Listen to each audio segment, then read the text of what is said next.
So timeout, we do know, is a very effective punishment strategy for younger children. Parents can start using a timeout at around age 2 or 2.5.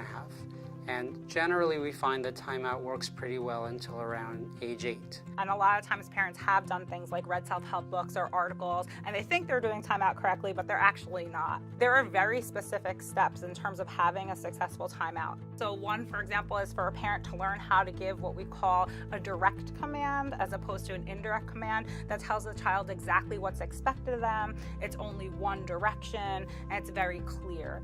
And then we look for the child to comply with that command. And if they don't comply with that command after a short period of time, even 5 seconds, then we teach the parent to repeat that command. So they're giving them one warning. And then if the child's not following through with the second command, then the child is being brought to timeout. So there are a number of things that we have to figure out before a parent tries a timeout. And the first one is, what is the length of the timeout? So research has addressed this, and we find that longer timeouts are not any more effective than shorter timeouts. So generally, more than 3 to 5 minutes is not more effective. The second thing that we figure out is what behaviors warrant a timeout. So many parents will haphazardly use timeout. So if a child is physically aggressive, sometimes that warrants a timeout, sometimes it doesn't.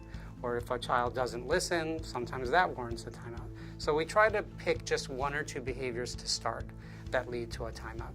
The next question we ask parents is, what is the place where they'll do a timeout? And this can be tricky, actually, because you want a place that's really boring, something like a chair or the bottom of a staircase.